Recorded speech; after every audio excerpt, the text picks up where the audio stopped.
tarde a todos, minhas irmãs, meus irmãos aqui presentes, nós encarnados, também os irmãos e irmãs desencarnados que também aqui vêm em busca de entendimento de si mesmo, em busca de entendimento desse processo maravilhoso que é a vida, e aos irmãos internautas também que agora ou mais tarde terão acesso a essa publicação do Centro Espírita Joana de Ângeles. Eu desejo que tenhamos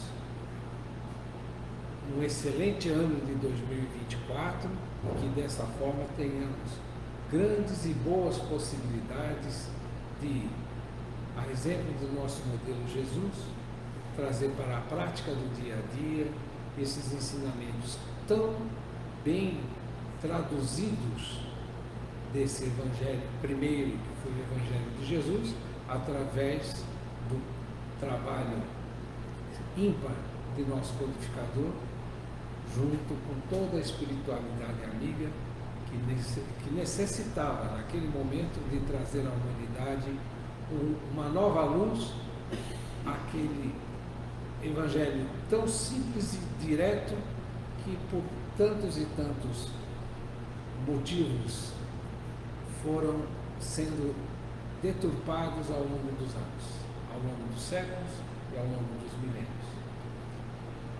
O tema de hoje é sim um tema evangélico que é trazido do Evangelho de Jesus e também é trazido numa releitura através do Evangelho segundo o Espiritismo, num capítulo bem especial do Evangelho segundo o Espiritismo.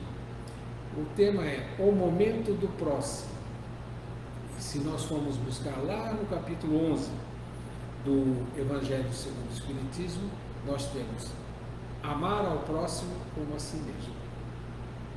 Mas falar de amor ao próximo nos tempos atuais é uma tarefa bastante séria, que nos requer bastante responsabilidade nas colocações, porque não diferentemente do que já estava previsto, nós nos tempos atuais vivemos momentos em que a sociedade mundial desse orbe planetário chamado planeta Terra, ela vive momentos de convulsão, momentos onde nós podemos dizer é uma sociedade que se encontra doente.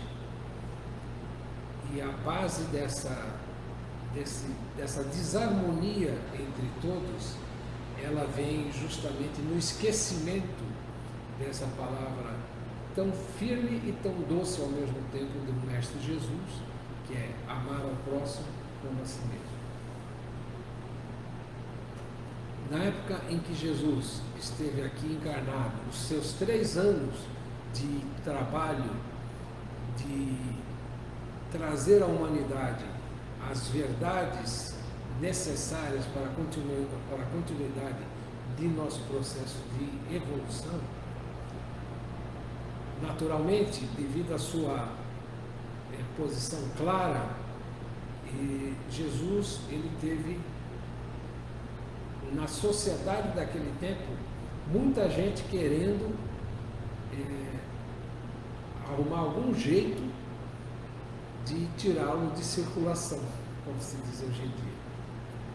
E quem eram essas pessoas? Essencialmente eram aquelas que se incomodaram pelo fato dele, nas suas pregações, estar trazendo a realidade da irmandade que somos todos nós, humanidade terrestre e humanidade universal.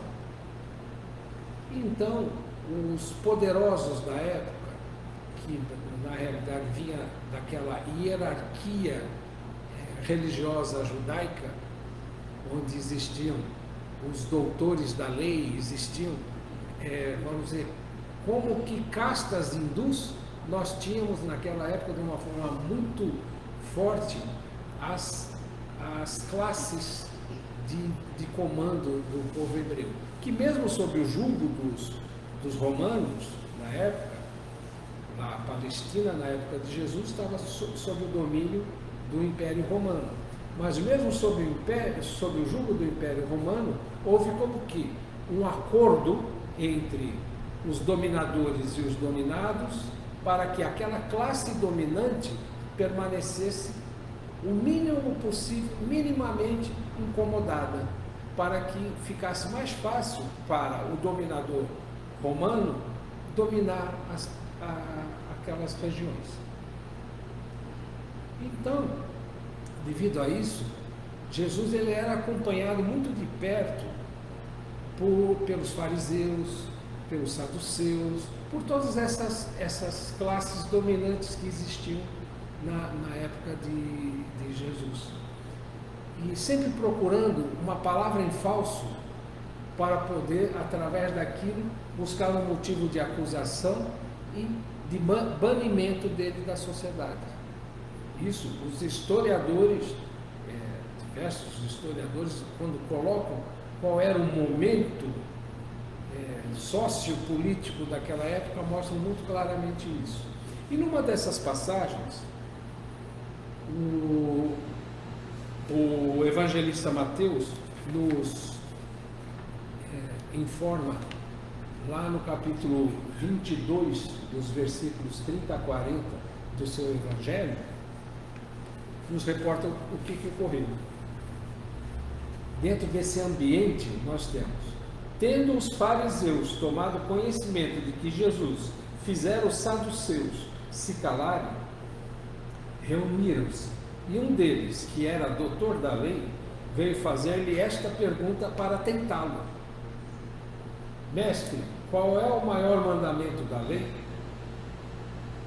Isso ele fazia porque qual era a lei que imperava na época? Era a lei de Moisés, era a lei mosaica, onde a base era o decálogo, que são os 10 mandamentos, que ele trouxe quando desceu do monte, e mais uma série de leis civis ou ordinárias que ele deu desenvolvimento para o processo de disciplina daquele povo recém-liberto do jugo egípcio. Então, desde a época do êxodo dos hebreus, era essa lei que era seguida. Então, eles procurando tentar Jesus, pegar Jesus no famoso contrapé, fizeram essa pergunta: mas como poderia ser a resposta do Mestre Jesus?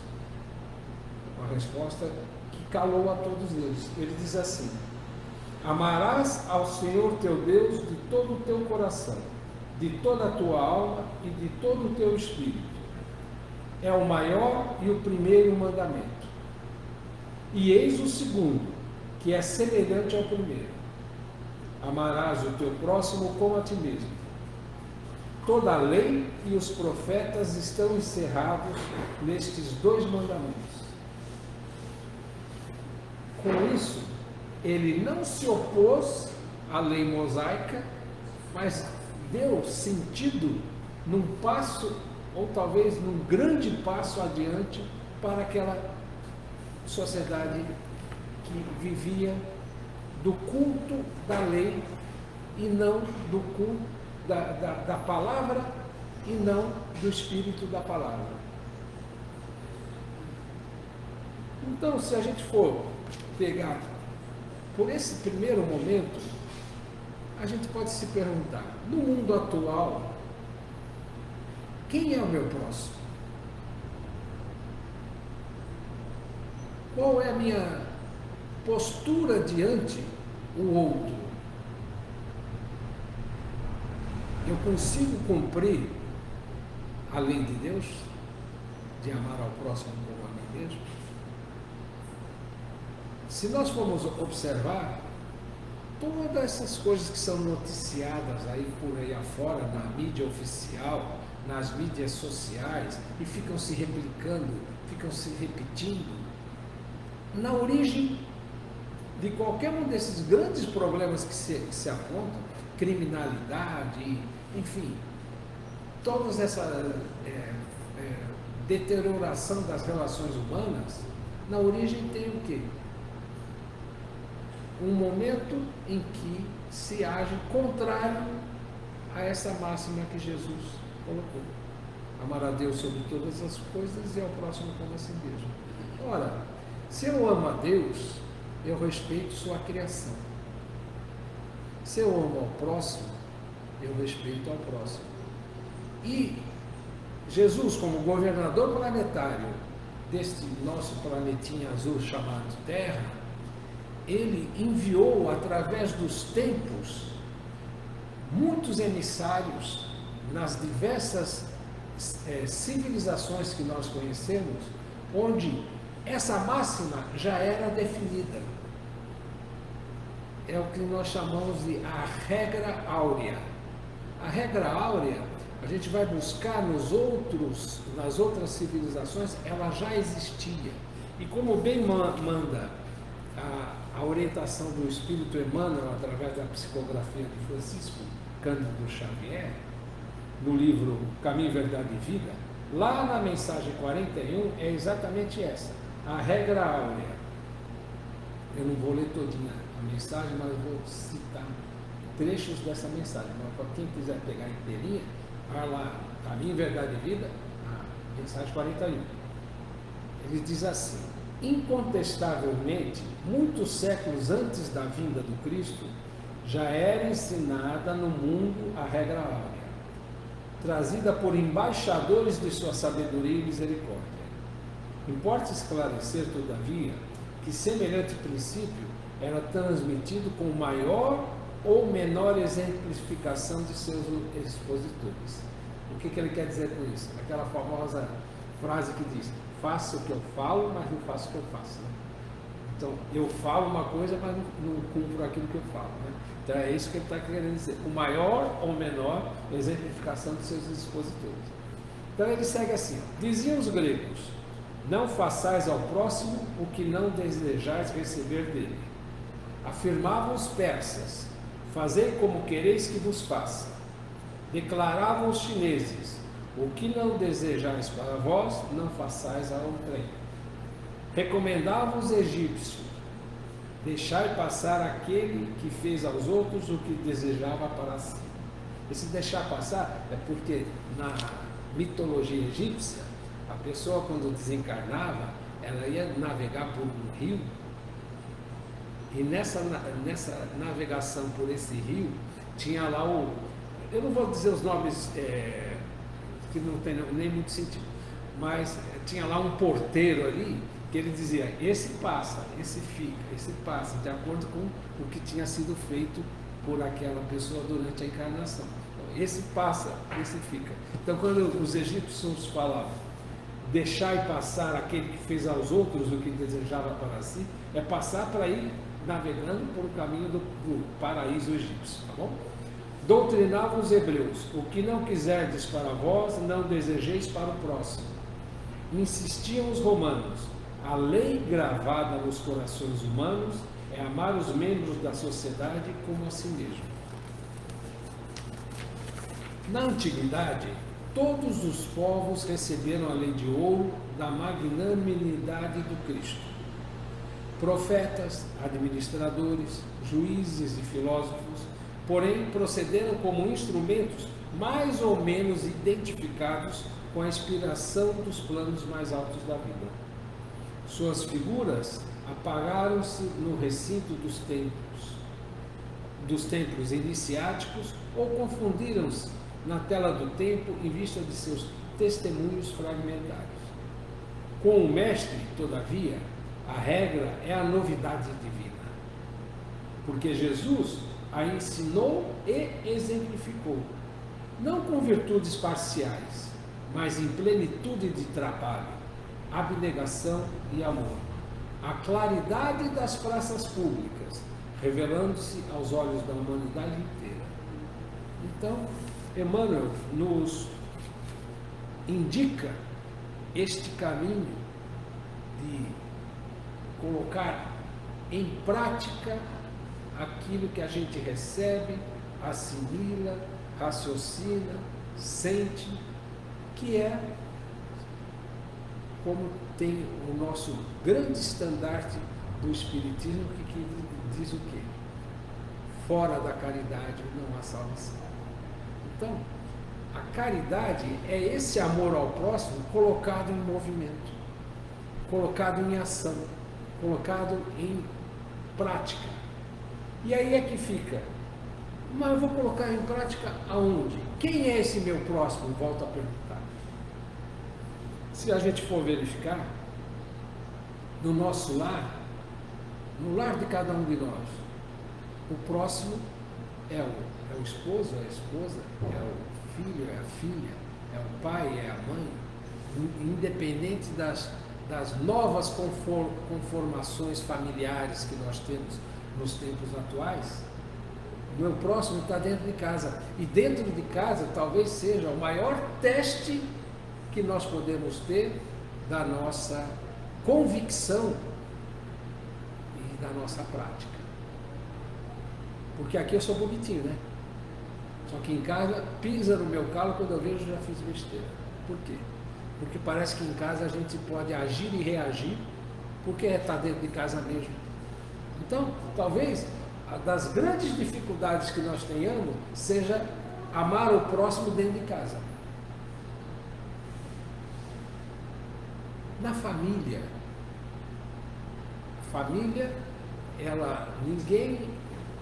o acaso ele não existe, só que a gente cisma em acreditar que existe. E ninguém chega num lar e com isso recebe não só ao outro, como a toda a rede de parentes do outro, por acaso. E quanta dissidência e quanta dissensão existe por conta de conflitos familiares, porque a gente quer ter a nossa razão imperando sobre a razão de qualquer outro.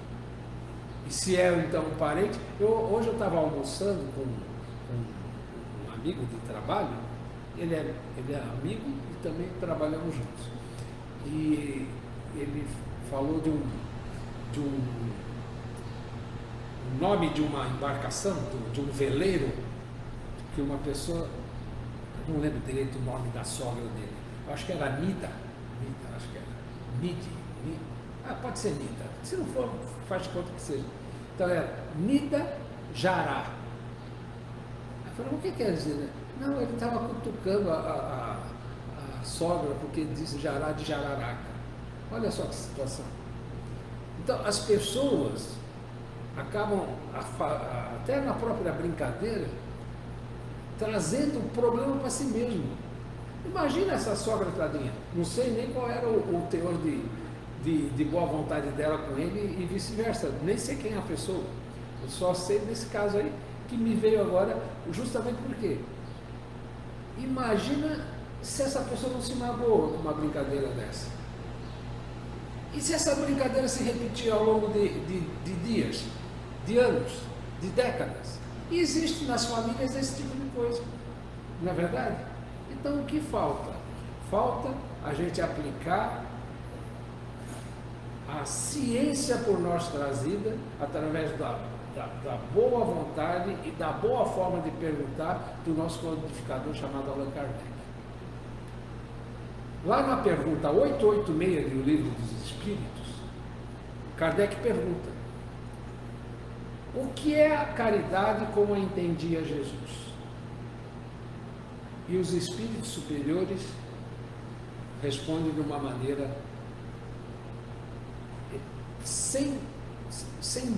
que não resta dúvida para ninguém. Eles falam assim: benevolência para com todos, indulgência para com as falhas alheias e perdão das ofensas. Se a gente for verificar cada uma dessas coisas e colocar no nosso dia a dia, aí sim nós vamos estar amando o próximo como a nós mesmos. Porque no estágio atual que nós nos encontramos, a humanidade terrestre, nós, cada um de nós, mais erramos do que acertamos. E mesmo assim, nós somos a melhor versão de nós mesmos que nós poderíamos ter até hoje. Não tem esse negócio de computador, né? Software, tem uma versão mais atualizada. Nós temos uma versão mais atualizada nossa, com todas essas falhas e tudo mais. Então, ora, se eu falho e a minha irmã falha também, a benevolência, o que é? Bene é bem, volo, origem latina, é vontade. É ter boa vontade para com o outro. Então, por que o erro que eu faço, eu tenho que ter mais boa vontade do que o erro que o outro faz? Então, essa é a benevolência para com todos. A pessoa errou. O que a gente deve ter firmeza no sentido de orientar, de combater, é a atitude e não a pessoa. E a gente acaba personificando o erro. Então não é mais o erro. O problema é a pessoa que errou. Mas eu também erro. Mas esse tipo de erro eu nunca fiz. Nunca fiz esse tipo de erro. Como é que eu posso afirmar isso? Quantas encarnações eu tive anteriores à minha, atual? Aí a gente vê nas redes sociais as pessoas replicando acusações, e muitas das vezes, infelizmente, infundadas, que acabam execrando da sociedade uma pessoa numa situação difícil. Como a gente tem N notícias por aí afora. Então a benevolência, ela representa esse olhar diferenciado para o próximo, conseguindo encontrar o próximo um ser que tanto quanto eu erra, e naquele momento infelizmente errou. Agora, ser benevolente não é ser complacente, porque o complacente, tá bom, vamos deixando, tá tudo certo, faz de conta que não foi. Não, as atitudes, elas têm que ser orientadas, as pessoas têm que ser orientadas para o bem. É muito difícil a gente chegar e falar assim, puxa vida, mas tem mais maldade no mundo do que bondade. Aí a gente vê a própria resposta dos espíritos superiores. Quando o bem souber a força e o poder que tem, a maldade vai se extinguir. É que eles dizem, o bem é silencioso e omisso. O mal faz alarido. Então é por isso que o mal fica mais em evidência.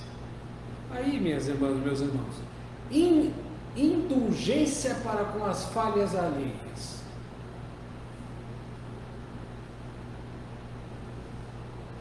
A turma fala, né? Indulto de Natal. O presidente vai lá e assina um indulto de Natal. O que ele faz? Ele dá uma liberdade provisória para o outro, para ver, para que o outro possa conviver com a família, tudo isso, e isso traga uma melhoria para o outro. Então isso é indulto. A indulgência vem da mesma origem, que também é latina. Ou seja, a gente ter a forma de dar um crédito para o outro. Então, falhou sim, mas merece um crédito nosso. E perdão das ofensas. Tem muita gente que usa um ditado totalmente equivocado, que fala como? Perdoar eu perdoei, mas esquecer jamais. Não tem esse ditado? Terrível, né? Então, perdoa, mas não esquece. É complicado. Se uma criança... Aí eu venho aqui com um paralelo. Como é que chama essa criança que está no teu colo? Gabriela. Muito bem. Eu não posso esquecer porque eu tenho uma filha, Gabriela. O Gabriel está com 4 aninhos? Sim. Ele com 4 aninhos. Ele quer fazer alguma coisa que, naturalmente, como é seu nome? Fernanda. A Fernanda não vai deixar, porque ele pode se machucar. Aí ela não deixa. Aí ele fica irritado com todas as forças dele, fica vermelhinho, aperta as mãozinhas, a orelha fica vermelha, quase pegando fogo, e ele fala assim, sou a boba.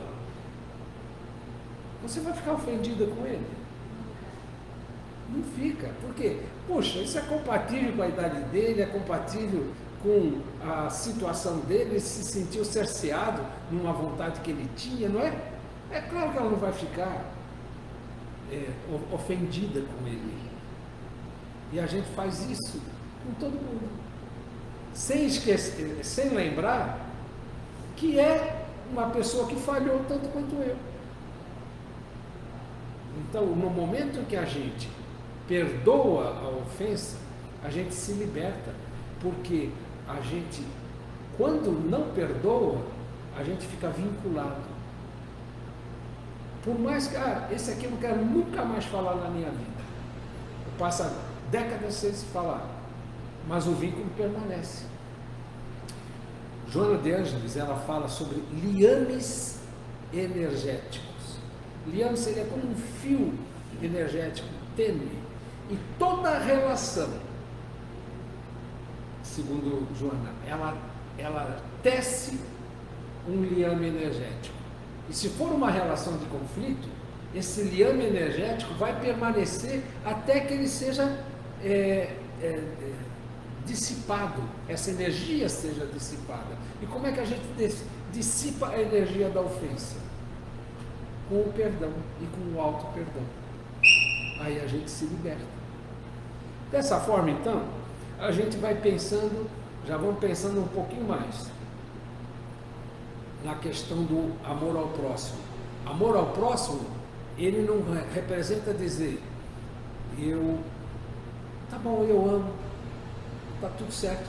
Não, o amor ao próximo, ele representa trabalho, representa exercício, representa dedicação, representa doação, representa a gente trazer para a nossa realidade o olhar para o próximo. Francisco de Assis, o Menestrel de Deus, ele foi criado numa abastança muito grande, lá na região da Úmbria, na Itália, na cidade de Assis. Ele era filho de um grande mercador de tecidos que vinham do Oriente, uma fortuna muito grande. E ele era um rapazote assim de vida bastante avoada, quase não parece com muita gente que a gente conhece hoje, né?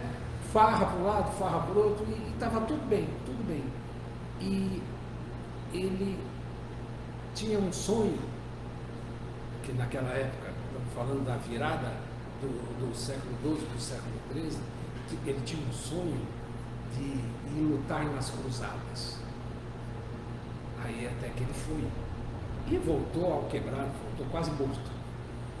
E veio se recuperando, e no seu processo de recuperação, naquela época, todos os burgos, eles tinham afastado do centro da cidade, eles tinham afastado as pessoas que sofreram do mal da hanseníase, que na época chamava-se lepra. Foi devido à Hansen que virou hanseníase esse mal. E os leprosos, eles vinham na cidade nos horários de madrugada, de noite, para procurar alimento. Só que eles tinham que colocar um sino, um cinceiro, igual esses de vaca, pendurado no pescoço, para as pessoas saberem que eles estavam se aproximando. E Francisco de Assis, nessa época, ele estava já recuperando, bem recuperadinho, só que ainda não estava com muita coisa do que tratar na cabeça. E ele sempre teve asco, teve nojo do problema, porque essas pessoas tinham a pele muito prejudicada, faltavam membros do corpo e tudo mais, era uma coisa difícil de se ver mesmo. E aí, ele numa descida dele por uma das vielas de Assis, quando ele vira uma vielinha assim, ele dá de frente com um doente, que ou estava, não sei precisar se ele estava sem o sincero ou simplesmente o Francisco não ouviu. Quando ele olhou para aquele ser, o ser olhou para ele assustado, ele olha e consegue ver os olhos de um outro ser humano.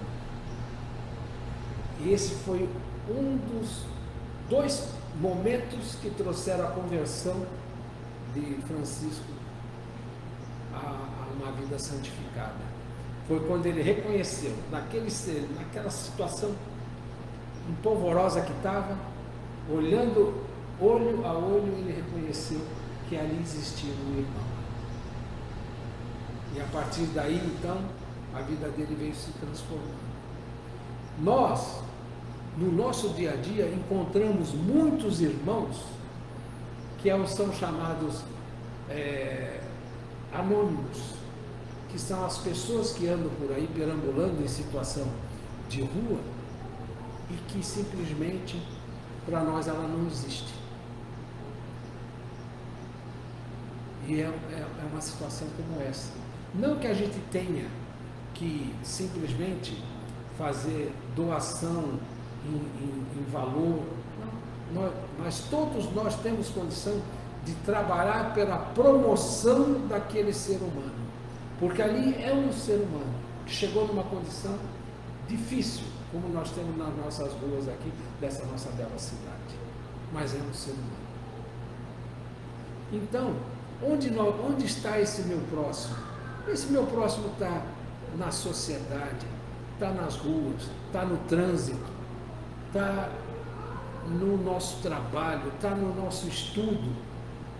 E tudo isso nos requer o quê?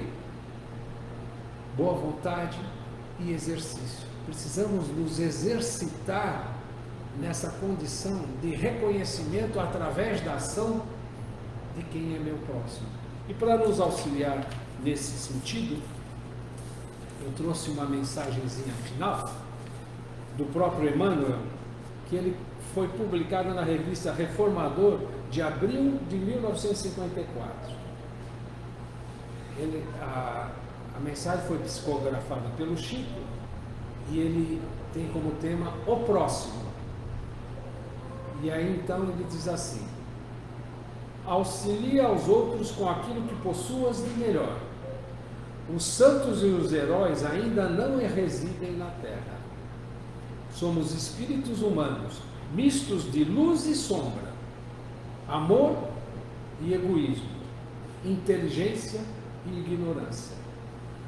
Cada homem, na fase evolutiva em que nos encontramos, traz uma auréola incompleta de rei e uma espada de tirano. É o que nós temos dentro de nós.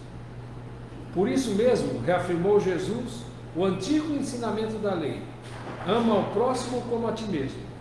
É que o espírito, quando ama verdadeiramente, encontra 1000 meios de auxiliar a cada instante.